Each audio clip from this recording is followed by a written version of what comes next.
How great it is to be in Hyphens Haven, the space for multi-hyphenate artists working on stage and off, in front of the camera and behind the scenes. We share our paths to becoming who we are today. We are joined by a theater artist working primarily as a commercial and nonprofit producer in New York City. Her past productions include The Lightning Thief, the Percy Jackson Musical presented on Broadway and through a national tour, Bedlam's productions of Hamlet and St. Joan. And St. Joan was awarded Best Revival from the Off Broadway Alliance, The 39 Steps at New World Stages, and Rooms, a Rock Romance. And one more notable production to mention, the Gershwins Porgy and Bess, in which she received a Tony Award for Best Revival. She is the producing director of The Assembly, whose developing musical in Corpo is premiering this summer at Theater Row in New York City. As a senior management associate with Aaron Grant Theatricals, she has served as general manager for the Carnegie Hall concert of Super You, the musical, and recently produced and directed the audio play Bad People by Kati Schwartz, now available on Audible and iTunes. So I am so happy, people, to introduce the multi-hyphenate artist herself, Meredith Lucio. How are you, Meredith? I'm good. Thank you so much for having me. Thank you for joining us. And as we want the audience to get to know who you are, let's begin at your genesis. So what is your given name and where were you born? So I was actually born in Texas, a small town in Northeast Texas, about 38 miles off the Oklahoma-Texas border, called Wichita Falls. And my given name is Meredith Lucio. All right. Tell us about your parents or your family members you were raised by. What were their names and professions? So my dad is Benny or Benito, and my mother is Rita. My mom started, well, she had a couple of jobs early on, but she ended up working at a company called Southwestern Bell, which was one of the small companies that encompassed AT&T back in the day. And she kind of went up through the ranks somewhat in that company. And my dad for a long time worked at a company that's now, I believe, defunct, called Arco. It's actually, Arco is now part of BP Oil. You'll find there's a lot of work in oil jobs in various capacities in Texas. And then he actually left that job and then took a job at the railroad at Burlington Northern Santa Fe Railroad, which is, my grandfather, I have uncles that have worked in the railroad. I have a grandfather who worked in the railroad. So we're kind of railroad folk on my dad's side of the equation. Yeah. And we were a very, very, I would say, I oftentimes will say I come from modest beginnings. So, and that there's a big difference between your access points when you come from modest beginnings, especially in this industry, as opposed to when you come from people who can write a big fat check or accredited investors or whatnot. So yeah, but I always loved theater. I've had a love of theater since I can remember sitting in front of the television. For me, appointment television when I was like a tiny child was watching Tony, Orlando, and Dawn. Do you know who you don't even know who they are, do you? I don't. A yellow ribbon round the old oak tree. That was one of their big songs. And so I used to wait for all of the performance-based television shows, even when I was a little kid. So it's kind of in my blood. Oh, wow. Now, as you're thinking about your childhood, did you grow up with siblings? And can you recall a favorite childhood holiday that you spent with your family? Yeah, well, I would say I have a brother and a sister, but my mother has 7 brothers and sisters, and my dad has 8 brothers and sisters. Oh, So Christmas was always a huge thing for our family. Also from, German, Irish, Catholic, and Mexican Catholic families, family is big. Christmas celebration is big. I just want to say I'm not being crazy. This is my dog, Roxy Corazon. She's a Mexican and Broadway loving dog. So Christmas in general, every Christmas was a big event. And for both families, really. And we would have like 50 people in a room at times. And I'm fairly closely related to all of them, lots of cousins, lots of aunts and uncles. And so every Christmas was just this grand occasion. And it's actually one of the things that I'm kind of most proud of in my generation is that, so my brother has some kids, my sister has some kids, and they're significant others. And really their entire lives, we have all gotten together every Christmas as a larger family. We don't really celebrate that, that WASP single family Christmas. My dad and my mother are there, like I'm there, all the kids are there, both families come together, and we just sort of go from house to house. We split houses every year or switch houses every year. that is so fun. I can imagine just all of the settings. So it's never stagnant. It's always something different every year. And that sounds amazing. What an amazing childhood holiday you experienced through Christmas. Thank you for sharing that. You're welcome.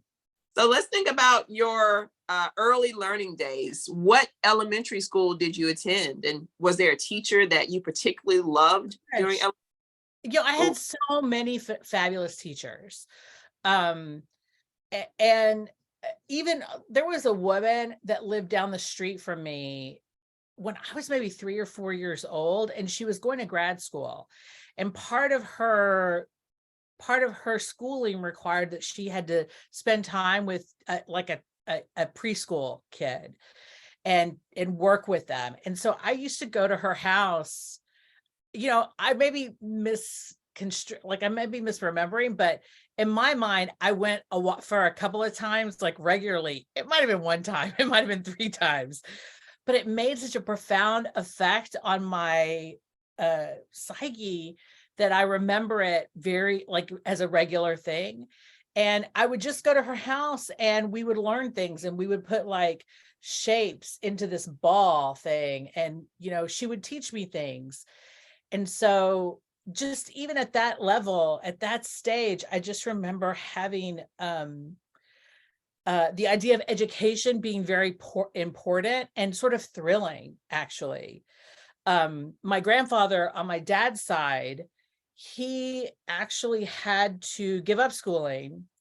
The legend is, when he was about 9 years old, he was living in Mexico, and his father made him go to work at a pool hall, made him quit school and go to work at a pool hall. And every Wednesday when he got paid, his dad would go and pick up his checks. So my 9-year-old grandfather decided, well, if I have to work and I can't go to school, I'm going to keep my money. So he ran away from home at 9 and pretty much became a man and was self-sufficient from that time on. And he eventually became very successful working in the railroad business, like as a worker on the railroad. But I think he also died before I was born. But his yearning for education for himself and his passion for his progeny being educated, it filtered through to me, his granddaughter, who actually never met him. And I would say, even on both sides of my family, on my mother's side of the family, we always had a joy in playing with words or learning words. We used to play something called The Wizard, where all the adults would tell you what the wizard liked or didn't like, and you'd have to figure out how to make things the wizard liked. And there's like there's there's a trick to it. There's a rule to it. And like, have you ever played those games? Or I'm going on a picnic and I'm going to take mayonnaise. I can go. It And sounds like an imagination type of game where you join in. It's like a yes and. It almost sounds like a improv game. Yes, but if I were to say I'm going on a picnic and I'm taking jelly, my family would say, no, no, no, no, you can't go. So you would have to figure out what it was about those things that you could go to the picnic and not go to the picnic. And so like those kinds of, like, I remember one of the first words I kind of knew how to spell was syzygy. And it's because one of my aunts or uncles would be like, do you know how to spell syzygy? And we're like, no. Well, the first two times, it's SYZYGY, by the way. And I learned that word. I learned what it meant at a very early age, because that part of my family, we had a real joy for knowledge and understanding words and vocabulary and stuff. And so that really kind of infuses a lot of my approach to pretty much anything is inquisitiveness and curiosity and accumulating like the wealth of knowledge. Not that I have a wealth of knowledge, but knowledge is wealth. So it sounds like all of these experiences that you're having from your family is laying the foundation for, just like you said, your inquisitive nature, your quest for knowledge, and it's coming from your family. And I wanted to make sure we mentioned the name of the graduate student that you said that you really love to go to. I don't remember. You don't remember her name? No. Like I don't know where she is. Like that, I was very young and I just went to this really nice lady's house. That's wonderful. Well, if you're listening, we would love for you to comment and speak your name and the name of the elementary school that you went to. Again, like I went to a couple of elementary schools also. Wasn't just one. Yeah. So I, for whatever reason, my dad was actually very, he was like a gifted worker, and doing a good job was very important to him. And he has a way about him that can pretty much diffuse situations. So he's very likable. And he kept moving up. I think he started as a digger in the oil business and then kept getting better jobs and better jobs. So like I really had I had a different elementary school. 6th grade was the first time I had a elementary school that was the same as the previous year. Okay. And what's the name of that middle school?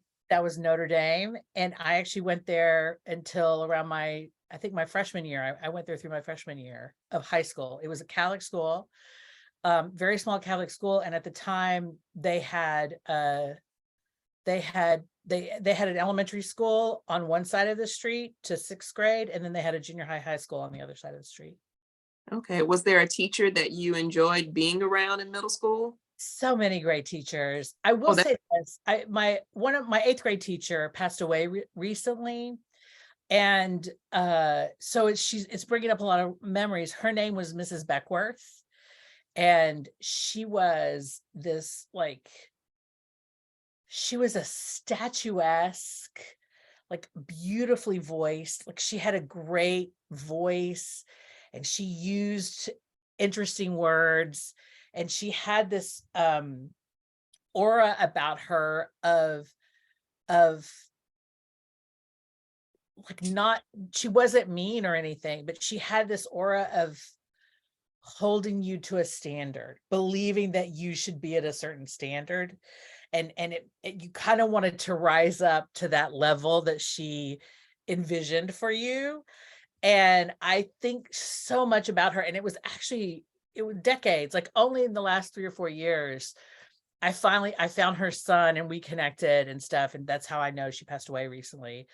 But yeah, I think a lot about her. But truthfully, look, you can name a lot of teachers. This is the thing about the education, that there are so many people who make a huge impact and they'll never know it because it doesn't take sometimes until you don't realize it as a person until much, much later. And sometimes it can be a moment. I remember a teacher when I was an acting student at Texas Tech, and I was in a student directed scene, and because it was her directing class, getting into a directed scene was as like if you got into a certain student director scene or not, like it was such an honor to be directed by one of her student directors. And it was largely because of the creativity and the power and the influence of her. And at one time I was in a student directed scene by a friend of mine, and she says, Meredith, your talent is really starting to show. And I just like, I bloomed. And this is one moment. The space of 5 minutes, 10 minutes. And I still remember that feeling. And I still like, I put on that accolade or that compliment sometimes. That affirmation. Yeah. That's amazing. So now that we know you went to college at Texas Tech, and we heard about your experience being a student of your 8th grade teacher who recently passed, and she having a particular standard of excellence and encouraging you to meet her at her level and push you further. So now you're transitioning into high school and you're taking on that standard of excellence with yourself. What's the name of the high school that you attended? Notre Dame. And then I also, is it still called, I think Richland High School, and I'm actually a member of the Hall of Fame for Richland High School in North Richland Hills, Texas. Yeah. So I went there. I was my freshman year, I was at Notre Dame, and then my mother, AT&T had, there was the government had divested AT&T. Basically, this is a whole like antitrust kind of monopoly-esque thing, but at a certain time, AT&T was full of lots of smaller companies like Southwestern Bell. I'm sure that like Northern Bell, there were a lot of small telephone companies that all encompassed AT&T. And the government had required that they had to break up all those companies, and then AT&T would have to be a separate company. Like antitrust and monopoly legislation can be somewhat nuanced and complicated, but the upshot of that was that they were restructuring and they moved my mom's job to Fort Worth. So I was living my best life in Wichita Falls at Notre Dame. And my mom's like, as a freshman, I was like the president of the freshman class. I was on the dance team. We didn't have a robust theater department, but I was doing theater. And I had this lovely boyfriend from another school, and it was just a whole thing. And then we had to move to Fort Worth, and I was like, I am not moving. No way, no how. I was really, really, really upset as a teenage girl that I had this whole social structure that I felt was very successful, and I had to upend it all. But move we did. I eventually moved with my mom, and within a few days, maybe that's probably not right, I'd say through the summer and through a few weeks into my high school experience as a sophomore at this new school, I was hooked by the opportunity in this new space that I could, like, it was a whole different set of opportunities. I lost some things from the old school, but they had this really thriving theater program. And so I could really get my hands into theater. And then I could also go see theater, like in all of these different professional and semi-professional and community theater spaces. So those are both, I went from a freshman class where there were probably about 150 people in the school from 7th to 12th grade, to my sophomore class, which had 997 people in it. So it was a bit of a culture shock, but I really found that it was for the best. And maybe a year later, my mom said, there's a job I can get in Wichita Falls if we want to go back. And it probably wasn't even a year later. And my sister and I were like, no, we don't want to do that. We were firmly ensconced in our lives in this bigger city. Nice. So what type of student were you in high school for your academic career? I'm hearing that you are a bit of a social butterfly, which is very awesome. But how are you at? I wouldn't consider myself a social butterfly exactly, but I certainly found my people, so to speak. And I look back and I just think, oh, the opportunities I wasted. Because I'm blessed with the kind of mind that the educational system works for. So I didn't have a lot of trouble learning. It was very easy for me to pick up things. And also, like, I could cram for 48 hours for a test and walk away with a B+ or an A-. So I was a very lazy student, I would say. Not conducive to learning lines if you're a theater person. And also, like, I struggled in math. I know enough math to have passed math, the basic math that an arts degree needs. But there was a point where I just wasn't, I didn't have to study to pass. So I really didn't. So I didn't really apply myself in the same way that, I could have and been more successful in some classes. I also, I had a part-time job. As I said, we came from modest beginnings. I was in theater. I had a part-time job.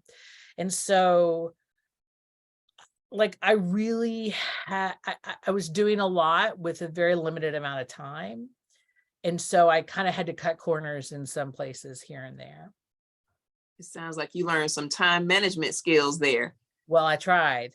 Sometimes I did not succeed, but for the most part, and there was this weird thing where I would be like, I would swear, like, man, God's looking out for me, because there would be a test and I was going to bomb this test. I was going to go in, I'm going to get a failing grade. And for whatever reason, magically that test would be postponed. And I didn't tell anybody, but like I had a lot of luck in that respect too. Awesome. So you were a pretty good student to be enrolled at Texas Tech, though. I ended up, I was at Texas Tech for my freshman and sophomore year, and then I moved on to Texas Wesleyan in Fort Worth. And I got pretty much a full ride at Texas Wesleyan to get my degree there. And I would say,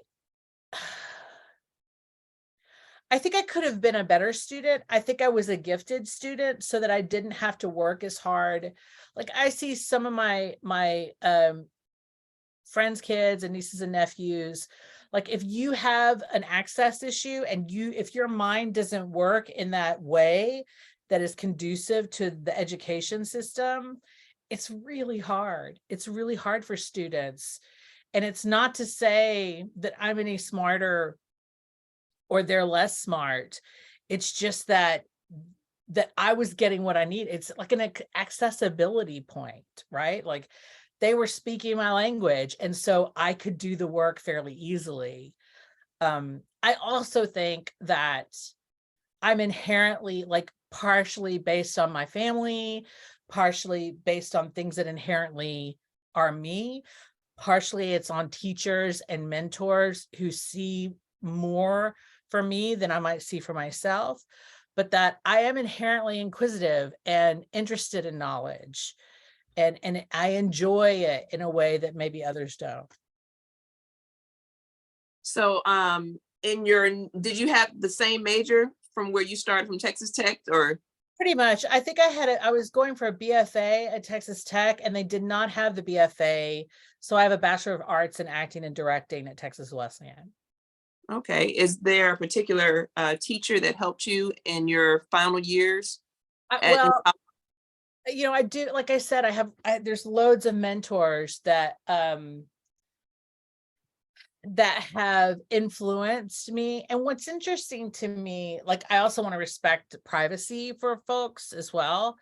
But that, the thing that when I teach other students now is when you're relationship building, there's two conduits on which you should focus.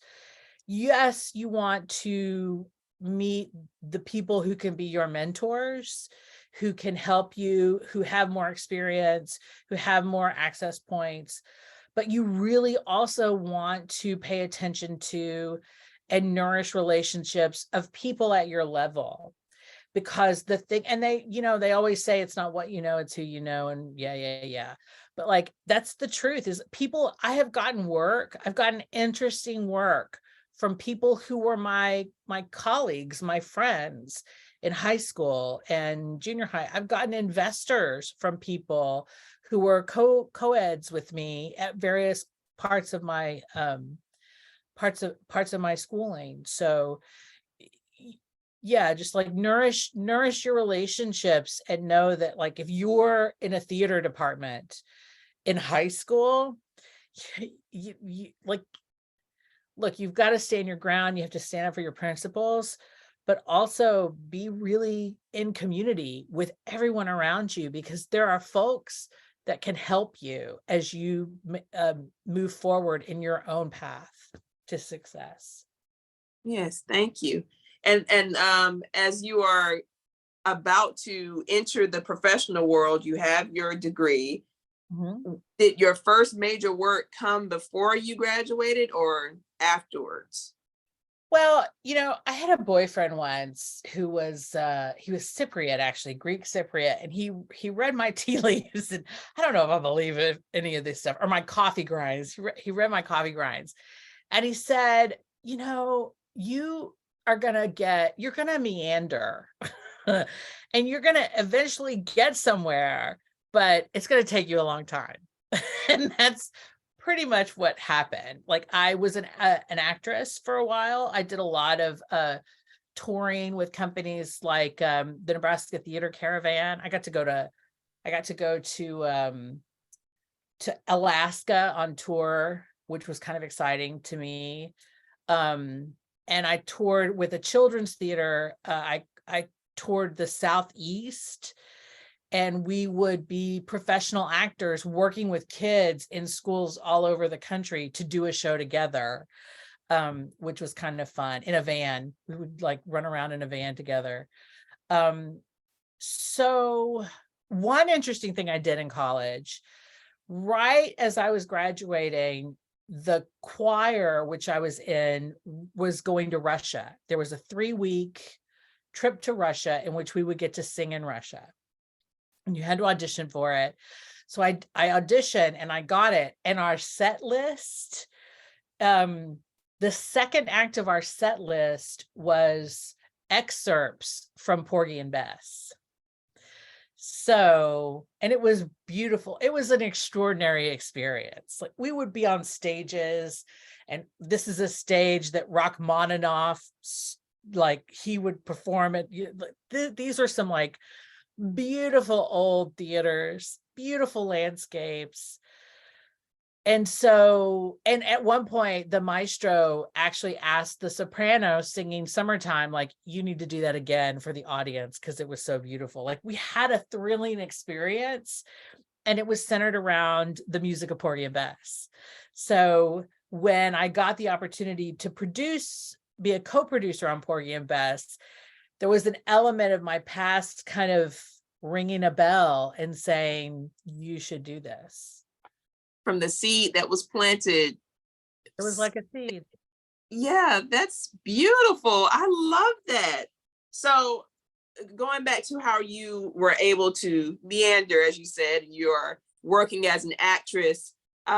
What happened that brought in your development to produce? Because you didn't jump from just being an actress and then co-producing. Something happened in between. So yeah, this is like, I am a textbook hyphenate. Like, yes, I'm a Haven person. That's sort of been my life. I moved to New York, and going back to those opportunities for access, it just seemed to me that like going to a cold call or a cattle call seemed like it's just a numbers game, and like statistically, is it valuable to do that? Like it was tough to find opportunities. And sometimes the opportunities, when you're working on new work in particular, you as an actress don't know if it's going to be any good until you've already said yes. so um so so I kind of did some things here and there, and I really felt like the shows that I'm doing now, that said, I had wonderful experiences as well, but there were moments where I kind of felt like I had like I wasn't working on the kind of work that I wanted to work on as a theater artist. And I came to the conclusion that if you want to do the work you want to do, you got to be the producer, because the producer is the one, that's the one thing we absolutely get to say, yes, I'm going to work on this.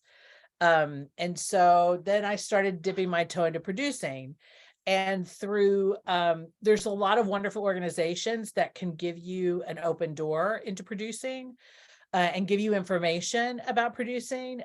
Theater Resources Unlimited is one in New York. The Commercial Theater Institute, which I think they may be shuttered still from COVID, but when they come back, that's run by a lot of folks who are in the Broadway League. I think it is run by the Broadway League, actually. And so I did some learning about producing and kind of got stars in my eyes a little bit about it, because it was so accessible. It was so possible if you were willing to ask people for money. At least that was the perception. And you either had the money or you were willing to ask. You were willing to do the work of championing these shows. And so as I'm going through that and learning what producing is and learning how to produce, looking at, what is a contract, what is a option agreement, what's a budget, I started to realize, really, I was always a producer. I was the kid in third grade who would say to the neighborhood kids, hey, your parents are coming over on Tuesday. We're doing a show. Here's the set list. Now let's rehearse. Like I did a show. I want to say it was in fifth grade. I wrote a show. I wrote a Greek myth and directed it and starred in it. And it's really funny to me because all of the names are like 26 letters with no vowels. But I did that. So I was always kind of a producer. I think something happens, particularly with girls, between like late middle school and high school, at least when I was coming through the ranks. I think we do a better job of empowering kids to tell their own stories now. But when I was coming, through high school, I felt like I had to make a decision. And that was, I could either work in front on stage or backstage. And if I let it slip, if I let people know that I could work backstage or I could work as a producer or stage manager or whatever, then I would not have an opportunity on stage. And so I really chose to focus on being on stage at that time.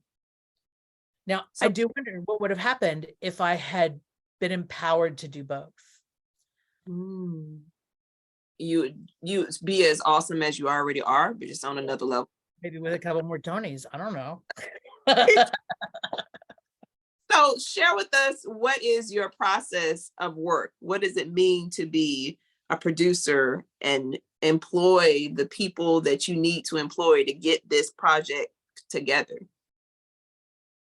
So I feel that may be a little bit of a loaded question because there are so many ways to look at that. As a producing director for the Assembly, fiscal responsibility is very important. Like I can't spend money we don't have, so I've got to find the money, and through grants, through donations, through ticket sales, through all manner of support.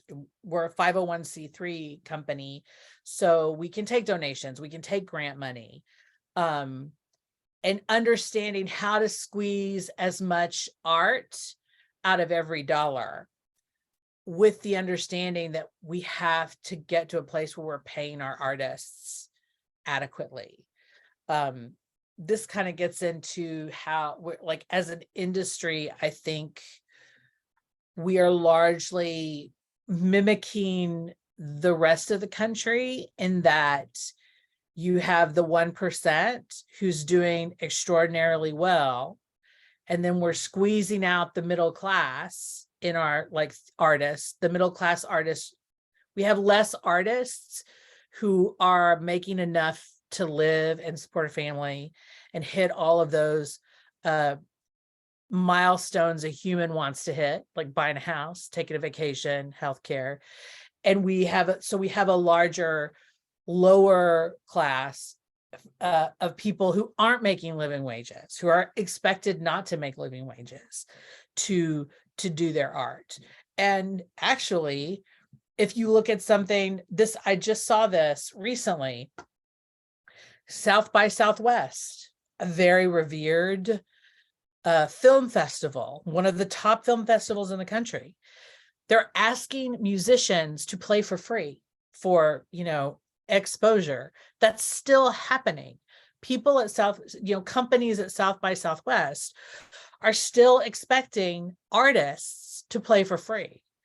And if, I would argue that the companies who have less are trying harder to do more in paying their people. And that's part of what I have to think about, is like, I can't do this show with 10 people because I can't pay 10 people. And even more than that, like, we paid our artists X amount of dollars 2 years ago.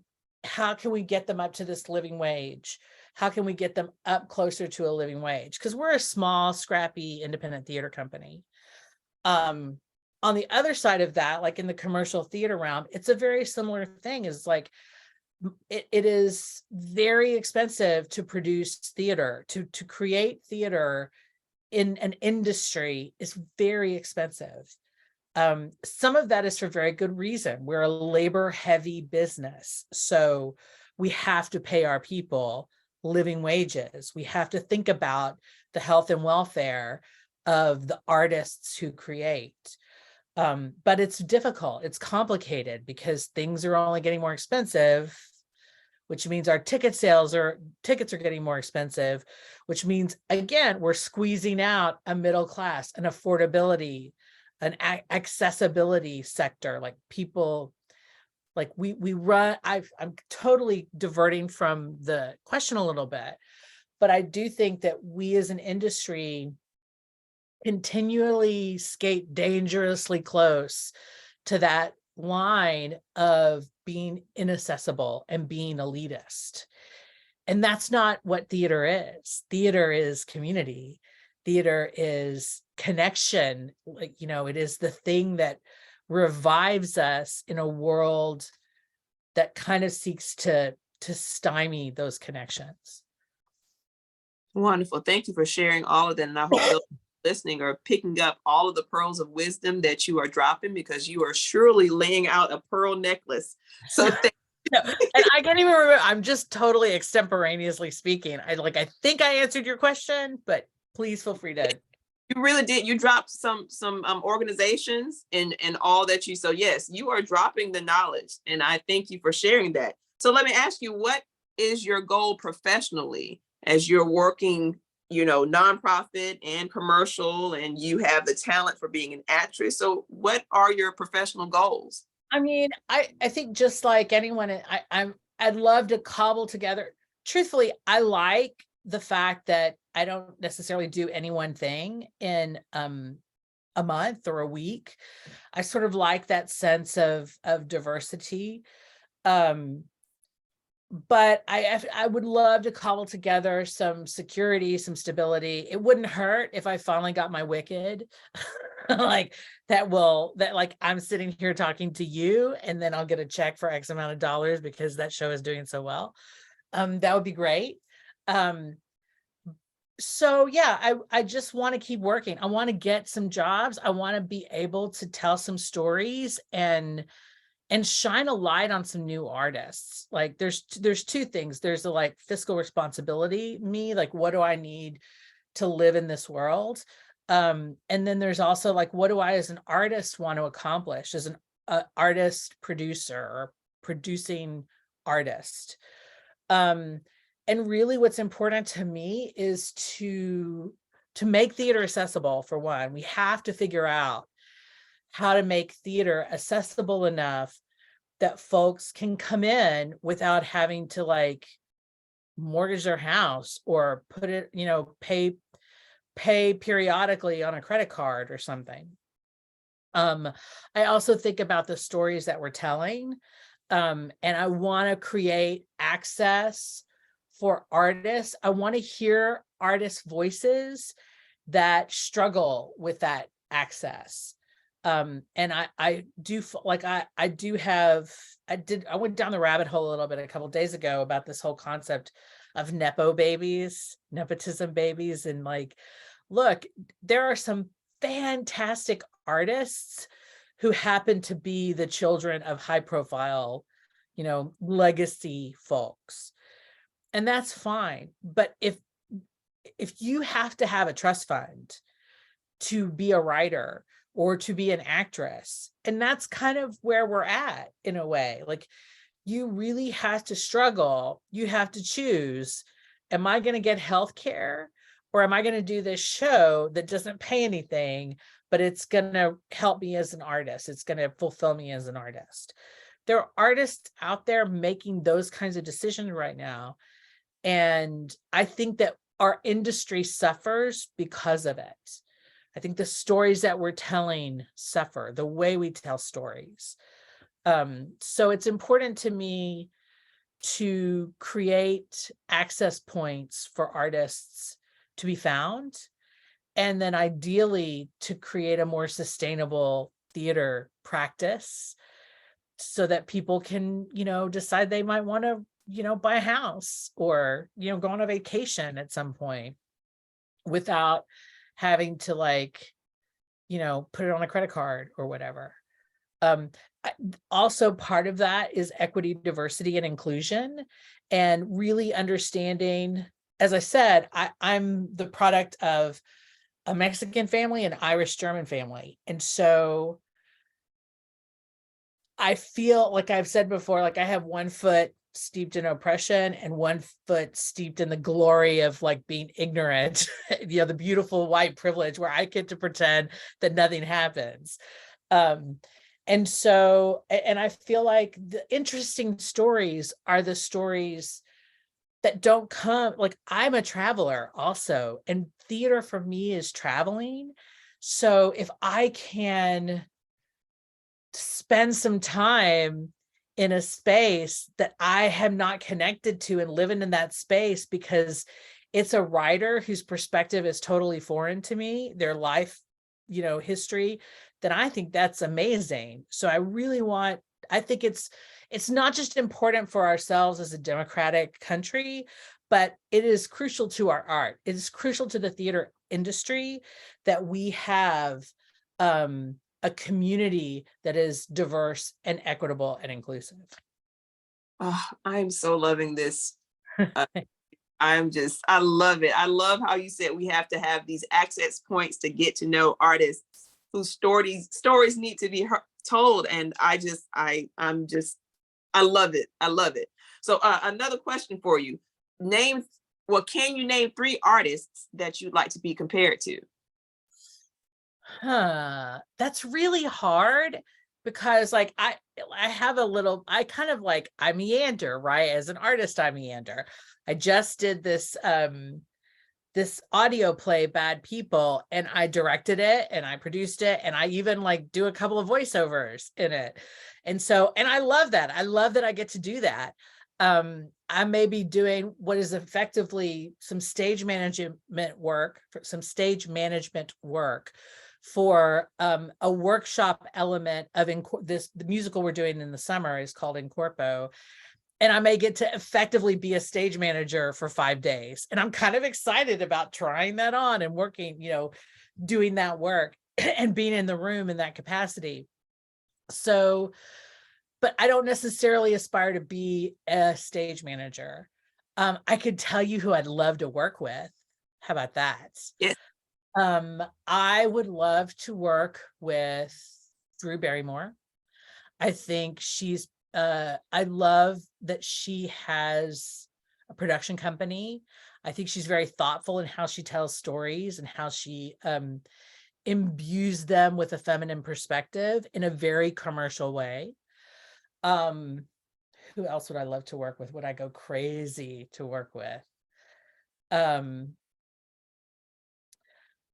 I will say I'd also love to have a chat with the Sussexes, Harry and Meghan, the Windsor, I think is their last name. Of Windsor. No, Yeah, they're four. Duke and Duchess of Sussex. Uh-huh. I really am very I think they have a platform that is very, very powerful. And I think that they're doing something very brave. And that is staying true to each other and staying true to their family and speaking the truth of what we know to be this very toxic environment.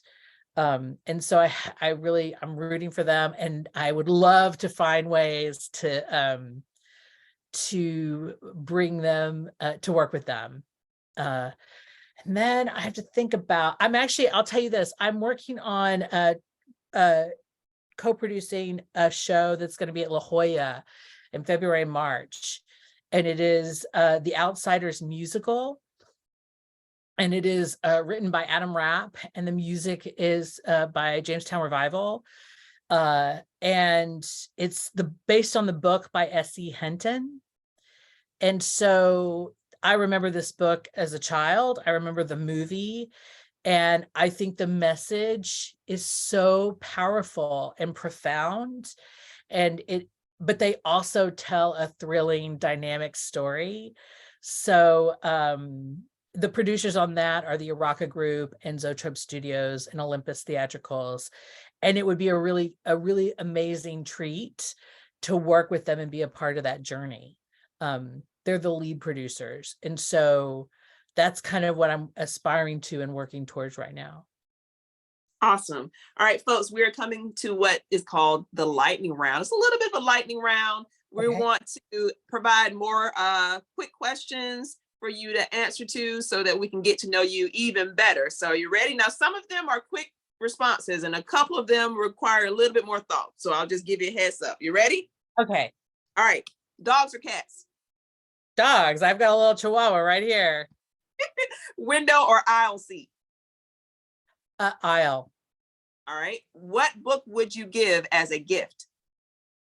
I have given The Hate You Give by Angie Thomas. And I have also given a book called The Grounding of Group 6 by Julian Thompson to some folks before. All right. What movie can you not resist watching if it came on right now? Probably Working Girl. All right. Oh, I love that too. Yes, I love Working Girl. What is your favorite recipe to cook?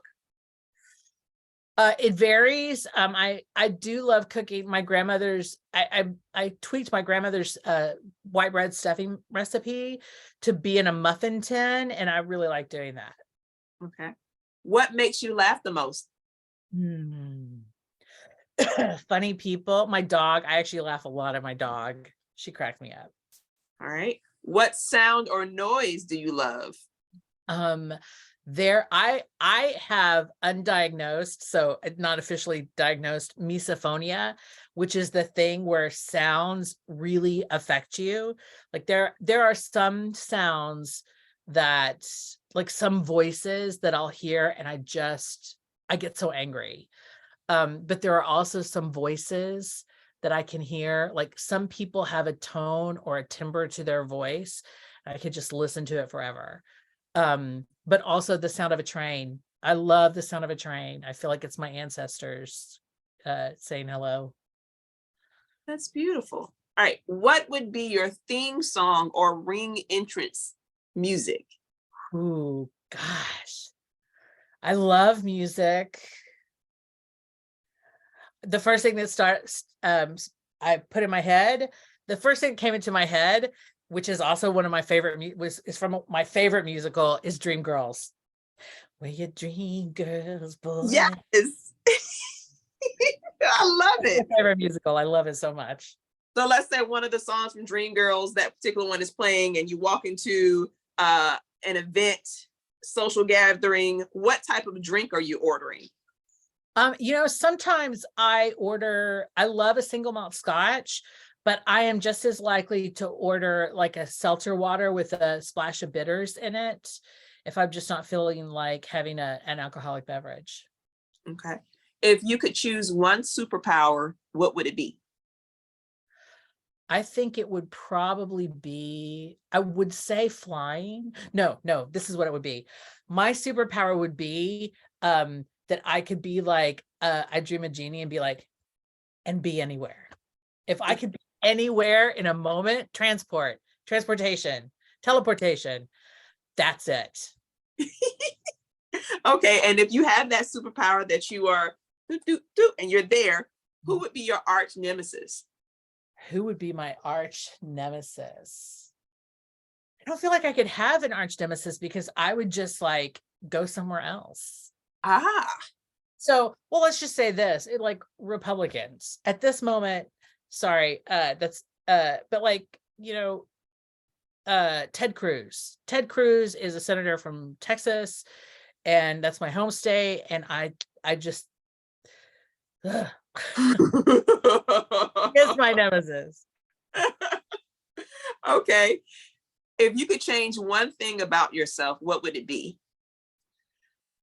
I think it would be so cool to be about 25 years younger, but still know as much as I know now. So that thing like youth is wasted on the young, I would love to not be young, but be young. I feel you. So think about all the experiences you've come into. Is there a profession other than what you currently do that you'd like to attempt? Yeah, I do think about this sometimes, is like the law. I started rewatching The West Wing from the first episode, which is trippy because the things that are like, oh my God, they're going to get in so much trouble. Trump did them. like it's ridiculous. But political service or law, I think I would really like that. Okay.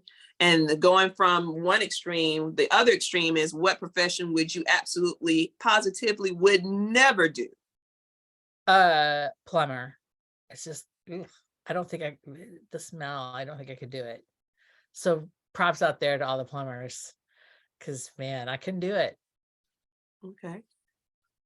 Let's see. If you could follow 5 favorite people on social media, who would they be? Like, or who are you currently following that you were like, I love following this person? So the Sussexes, I enjoy following the Sussexes for one. I tend to go fangirl on some of these things, like my inner 13-year-old. So Duran, I was Durrani when I was a kid. So I, of course, would follow them. The Sussexes. But honestly, I have, nieces and nephews. My biggest joy is like kind of having an eyeball into their lives. And also being able to kind of keep an eye on them in case, Tia needs to come down and have a conversation. Yeah, but I'm trying to think if there's anybody else that I think, oh my gosh, I love. I have friends who have great social media. It's such a great way to keep in touch with people without actually keeping in touch with them. So, okay. Well, we are nearing the end. I just have maybe 3 more questions for you. Okay. What projects are you looking forward to in the future? So excited for Corpo, the musical. by Nate Wida and Ben Beckley. This is with the Assembly. This is a musical that we're a devised collaborative company. So we take a long time to gestate a piece. And of course, because of COVID, it just got extended and extended. So this musical in Corpo is a long time coming, and we're so excited for it. I'm also really excited for people to hear Bad People, which you can hear on Audible and Apple Music, iTunes. I love this piece. Kati Schwartz, I think, is a really amazingly gifted playwright of her generation, especially. She informs me about her generation, but I think she speaks to her generation very, very eloquently. And this story is a very funny, sort of nerdy story that's kind of her Me Too story, which is really unlike any other Me Too story you've heard, because there's culpability on a couple of sides. It doesn't excuse the predatory behavior, but there's an acknowledgement of things, and it's not necessarily of a sexual nature. But it is sort of predatory nonetheless. So I'm really loving getting to share that with folks. And then The Outsiders at La Jolla, a new musical based on the film and the original book, that I think is gonna make, like, the guys, the company, the cast in the show, they're extraordinary, and the music is gorgeous, and the message is really important. Like, I feel like, oh, it's important. Like, I don't want to go see it, but it's really fun. And it's this group of guys that are a family, and it's based on a beloved book. So that's what I got right now. I mean, tomorrow there's actually also a musical that I'm working on, by a fellow friend, Akil DuPont's Underground the Musical, which I love the way that he's telling this story, and how he's infusing music of the past with music of the now and the future. So I'm really excited to share that with folks in the world as well. Wonderful. Thank you for giving a shout out to Akil DuPont. Hi, Akil. And two more questions for you. Would you love to give some shout outs, or I call them love notes, to people who have been supportive to you on your journey? Yeah, so Mrs. Beckworth, that was my 8th grade teacher, who passed away, but her son, Paul, I think might appreciate that. I just have such a good network of friends and colleagues. Aaron Grant, who I work with, Aaron Grant Theatrical, has been such a gift to have. Like, we complement each other. We're very different, and we look at things very differently on occasion, but it just sort of, I think it makes each of us better producers and managers in the theater. So I'm really pleased. And all the clients that we work with, like, we work with some artists who are really taking risks and trying to get it done, and telling their story. So yeah, I could go on and on and on. And then also my colleagues at the Assembly, like, being part of the Assembly, and I actually just joined them in like 6 months before the pandemic, and it's really been such a gift to be part of this.